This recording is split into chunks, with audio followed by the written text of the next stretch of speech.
निकाल लिया तो मतलब निकाल लिया। अच्छा बेटा बिस्मिल्लाहिर्रहमानिर्रहीम। क्लास का प्रॉपर तरीके से जो है वो स्टार्ट करते हैं ग्रेड मैट्रिक का। थोड़ा सा मैं आप लोगों को ना इस बुक के बारे में बता दूँ। क्लास की अभी बुक की ज़रूरत नहीं है, अभी मैं ओरिएंटेशन दे रहा हूँ, ओवरव्यू दे रहा हूँ तमाम कोर्स की।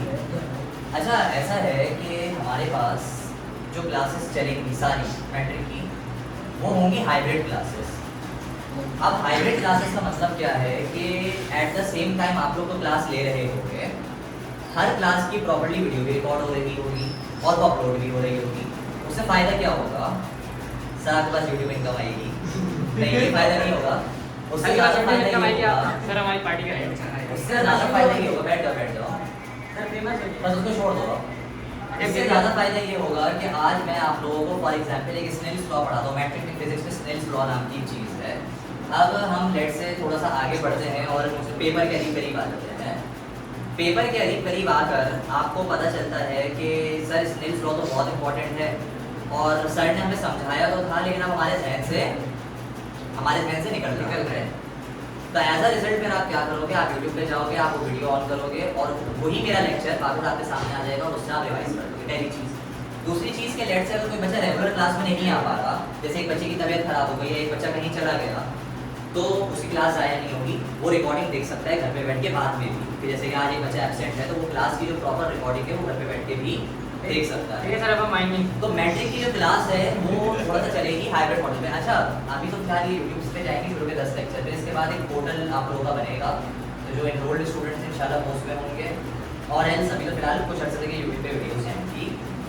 तो कहने का मकसद ये है कि जो बच्चे कहीं पर जा रहे हैं, घर पे नहीं है या कोई भी ऐसा रीज़न है, तो फिर एज अ रिजल्ट आप लोग इन रिकॉर्डिंग्स को देख सकते हो। यहाँ तक मैं क्लियर हूँ हाइब्रिड क्लास को लेके। अब बात आती है ग्रेड मैट्रिक की।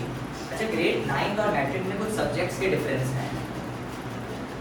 पहला सब्जेक्ट जो आप लोगों के ग्रेड मैट्रिक में होता है वो होता है फिजिक्स। दूसरा केमिस्ट्री। तीसरा मैथ्स। चौथा कंप्यूटर / बायो। यहाँ तक तो थोड़ा सा 9 वाली फेमिलियरिटी नजर आ रही है। जो 9 में सब्जेक्ट्स लिए थे, थोड़ा सा ये सब्जेक्ट्स 9 से क्या है सिमिलर है। 9 में भी यही सब्जेक्ट्स थे, लेकिन मैट्रिक में 3 नए सब्जेक्ट्स, मतलब 1 तो 5 का और भी फैमिलियर सब्जेक्ट होगा इंग्लिश जो आप लोगों ने पढ़ा हुआ है, लेकिन छठा और 7वां सब्जेक्ट होगा नया। पहला इसमें से होगा सिंधी और दूसरा होगा। अब मामला सारा ये है कि मैं आज की जो क्लास है, जो ओवरव्यू दे रहा हूँ चीज़ों का, जिस बच्चे ने इन चीज़ों को यहाँ से समझ के इन बातों को पकड़ लिया, वो बच्चे पूरी क्लास में, जैसे अब जाहिर बात है एक दलदल में कूद रहे हो ना, अगर पहले से पता होगा कि पानी कितना ठंडा है, कितना गर्म है, कितना गहरा दलदल है, तो आसानी होगी, वरना उस दलदल में गिरते ही डूब जाओगे। लेकिन अगर पहले से पता होगा उस दलदल के 2 हाउस को छोड़ दो रहा, तो एज अ रिजल्ट क्या है कि आपको आसानी होगी आगे पढ़ाई कंटिन्यू करने में। ग्रेड 9 में फिजिक्स में कितने चैप्टर्स थे? मैट्रिक में 11 चैप्टर हो जाएंगे। ग्रेड 9 में फिजिक्स के कितने चैप्टर थे? 9 थे। 9 थे। ग्रेड मैट्रिक में कितने हो जाएंगे? 11 हो जाएंगे। ग्रेड 9 में हर चैप्टर में फिजिक्स में 4 न्यूमेरिकल 5 न्यूमेरिकल ऐसे थे। ग्रेड मैट्रिक में फिजिक्स में हर चैप्टर में अप्रॉक्सीमेट बता रहा हूँ 10 से 12 न्यूमेरिकल्स हैं, यानी कि अगर हर चैप्टर के साथ 10, 12, 15 न्यूमेरिकल्स हैं तो 11 चैप्टर में कितने बनते हैं? तकरीबन 150 पौने 200। फिजिक्स में ग्रेड मैट्रिक में 9 के मुकाबले में न्यूमेरिकल्स 2 टाइम्स ज़्यादा हैं। 9 में शायद 50-60 न्यूमेरिकल्स होंगे मिल मिला के, मैट्रिक में तकरीबन 150 न्यूमेरिकल्स हैं। 9 में मैंने तुम लोगों को इंपॉर्टेंट न्यूमेरिकल्स में एंड तक जाते बता दिए थे। मैट्रिक में न्यूमेरिकल जितने ज़्यादा है इंपॉर्टेंट भी बता दूंगा तो भी 50 का नंबर तो कम से कम क्रॉस करेगा।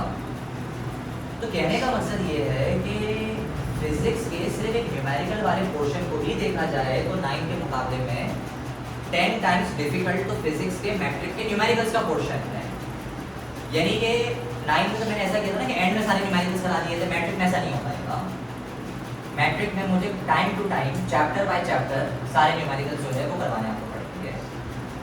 मैट्रिक क्लास इतना अर्ली स्टार्ट करेगा, वैसे ये अर्ली स्टार्ट नहीं हुई मैट्रिक क्लास। दूसरे कोचिंग्स में यहाँ पर 9 का बच्चों ने पेपर दिया, अगले दिन मैट्रिक की क्लास शुरू हो गई। आपने 1-1.5 हफ्ता ज़ाया किया, 1-1.5 हफ्ता पीछे हैं क्या आप लोग? मैट्रिक का सिलेबस बहुत बड़ा है। फिजिक्स का 9 का जो सबसे छोटा चैप्टर था ना, उस जैसा मैट्रिक में तो कोई चैप्टर है ही नहीं। हाँ, फिजिक्स का जो सबसे बड़ा चैप्टर था 9 का, वो हो सकता है कि मैट्रिक का सबसे छोटा चैप्टर हो फिजिक्स का। समझ में आ रही है ये कंपैरिजन? कि हमारे पास 9 का फिजिक्स का सबसे बड़ा चैप्टर, शायद मैट्रिक का सबसे छोटा चैप्टर इसका ना हो। इतनी मोटी फिजिक्स की बुक है मैट्रिक की। यानी कि ये एक ऐसा सब्जेक्ट है जिसमें कुछ नुकसानात हैं, कुछ खतरनाक बातें हैं। पहली चीज, नंबर ऑफ न्यूमेरिकल्स बढ़ गए हैं, और जो थ्योरी है उसमें भी इजाफा हो गया है, थ्योरी में भी इजाफा हो गया है। आते हैं मैथ्स पे।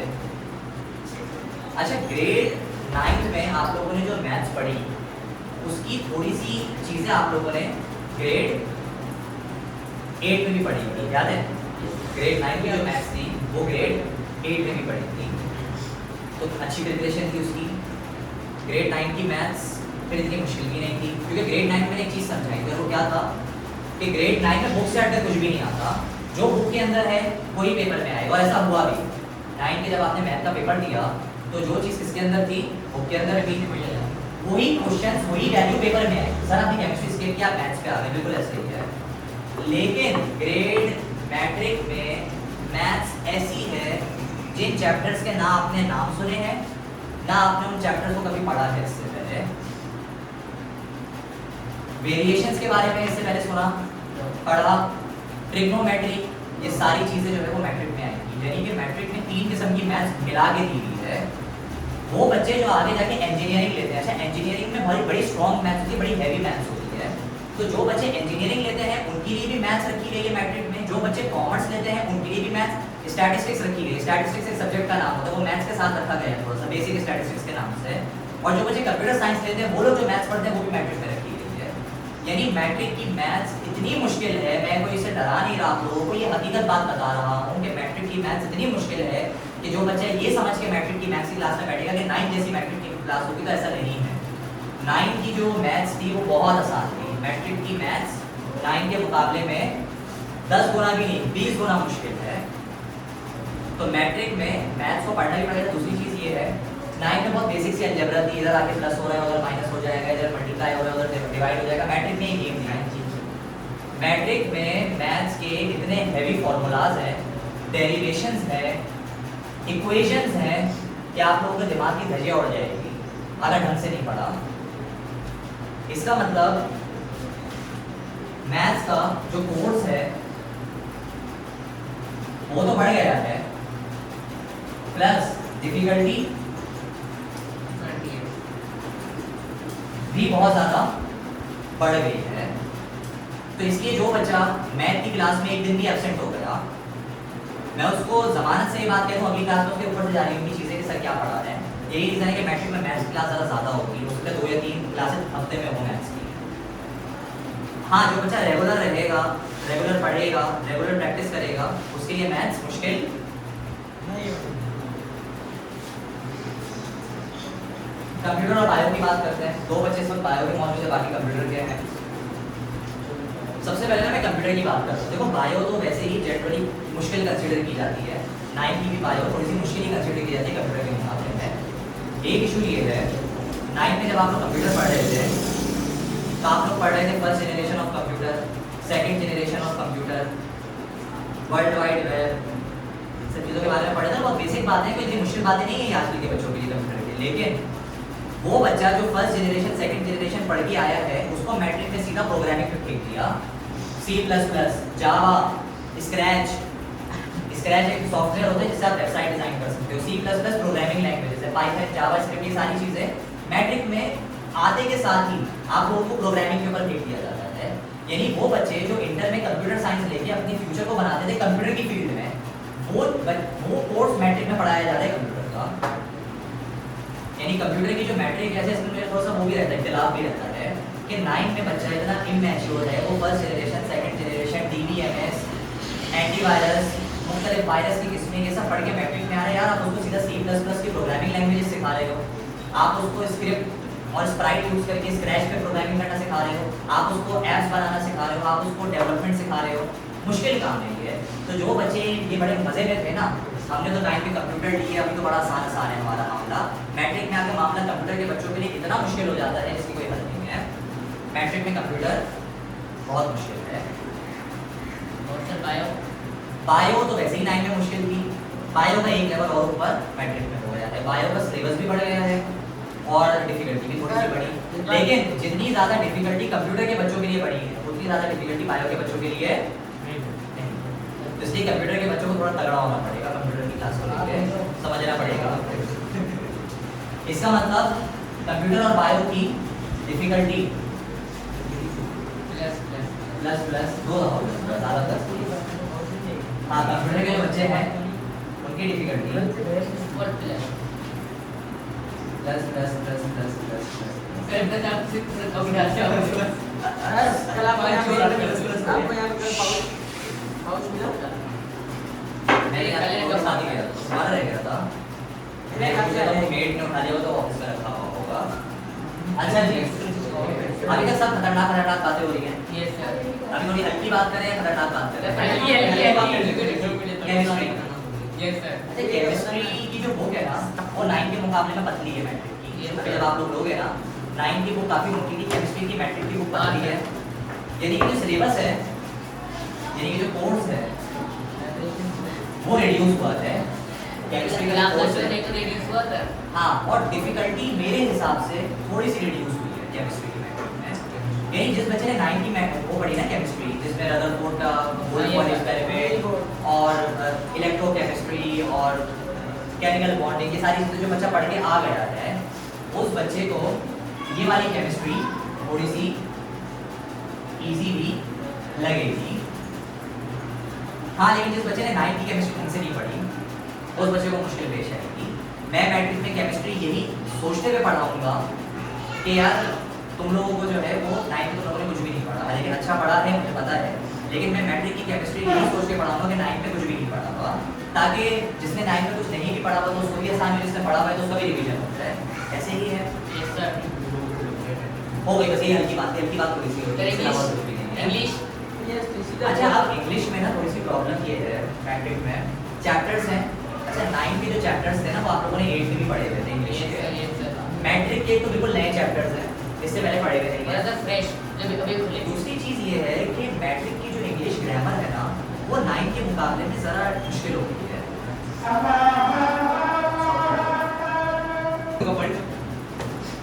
अच्छा, तो इंग्लिश के बारे में मैंने आपको क्या बताया कि चैप्टर्स वही रहेंगे, लेकिन जो ग्रामर है इंग्लिश की मैट्रिक में, ग्रामर क्या हो जाएगी? बस थोड़ी ग्रामर की जो डिफिकल्टी है ज़्यादा बढ़ जाएगी, वो थोड़ी सी बढ़ जाएगी।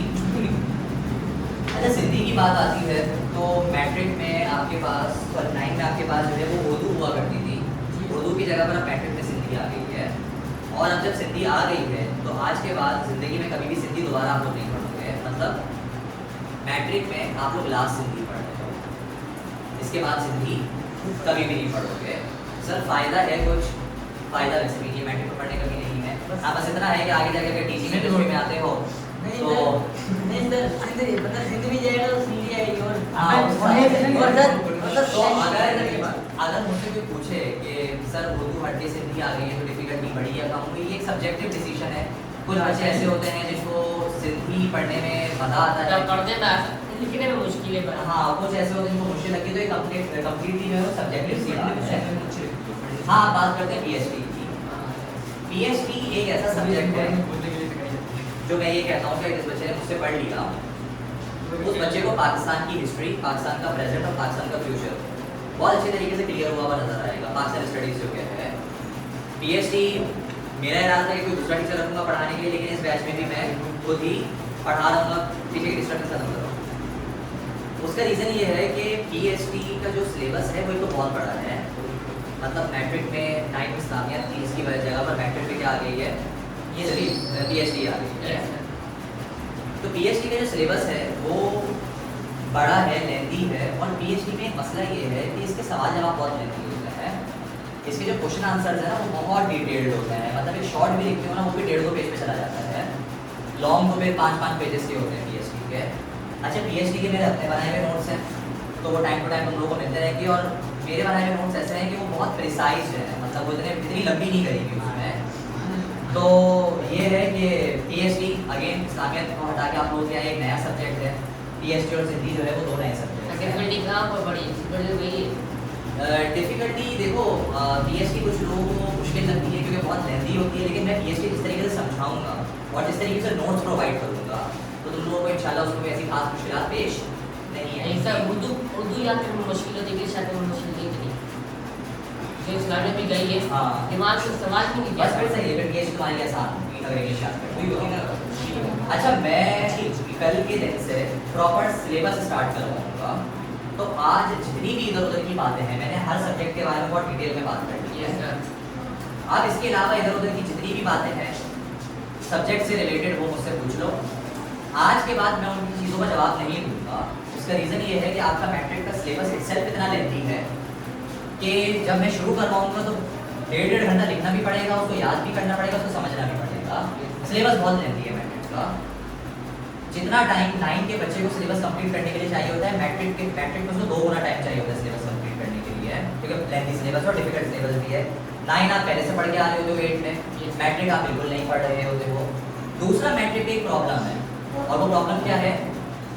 वो प्रॉब्लम ये है कि जो बच्चा 9 में फेल होता है, खुदा ना खास्ता, वो मैट्रिक के साथ मिलके पेपर दे सकता है, लेकिन जो बच्चा खुदा ना खास्ता मैट्रिक में फेल होता है उसकी ज़िंदगी के 2 साल ज़ाया हो जाते हैं। यानी कि वो अपने दोस्तों को देख रहा होगा कि वो इंटर करके अब यूनिवर्सिटी की तरफ जा रहे हैं और वो लड़का भी मैट्रिक के पेपर देने के लिए जा रहा होगा। कुछ भी कर लेना, मैट्रिक में फेल नहीं होना। यही रीज़न है कि मैंने चारों क्लासेस में से सबसे ज़्यादा टाइम मैट्रिक की क्लास का रखा है। मैट्रिक में जो बच्चा फेल हो गया वो बच्चा 2 साल के लिए गया, ये मैंने बता दिया है। दूसरी बात ये है कि मैट्रिक की पढ़ाई आपकी इंटर की भी बुनियाद रखेगी। आपने कॉमर्स लेनी है, आपने इंजीनियरिंग लेनी है, आपने कंप्यूटर साइंस लेनी है, मैट्रिक की एजुकेशन ये आगे जाके डिटरमाइन करवाएगी। जिस जगह पर इंटरेस्ट डेवलप हो रहा होगा, क्योंकि मैंने बताया कि जो मैथ्स है ये मिक्सचर है, कॉमर्स की मैथ्स भी इसके अंदर शामिल है, कंप्यूटर साइंस की मैथ्स भी इसके अंदर शामिल है, और इंजीनियरिंग की मैथ्स भी इसके अंदर शामिल है। तो आपको इंटरेस्ट आपका पता चल जाएगा कि हाँ यार मुझे ये चीज़ पढ़ने में ज़्यादा मज़ा आ रहा है, तो पॉसिबिलिटी है कि ये वाली फील्ड ले लेता हूँ। ये कुछ बातें हैं मैट्रिक को लेके, आज की ओरिएंटेशन को लेके। इसके अलावा अगर कोई क्वेश्चन है तो पूछ सकते हो। आपने इतना बड़ा ख्याल लिया, अभी क्या क्वेश्चन था? सारे क्वेश्चन ले रहे बस। वेरी गुड, शाबाश। और अगर कोई चीज़ है, एनीथिंग एल्स? नमाज का टाइम हो रहा है। नमाज का टाइम हो रहा है, नमाज पढ़ने निकल जाए।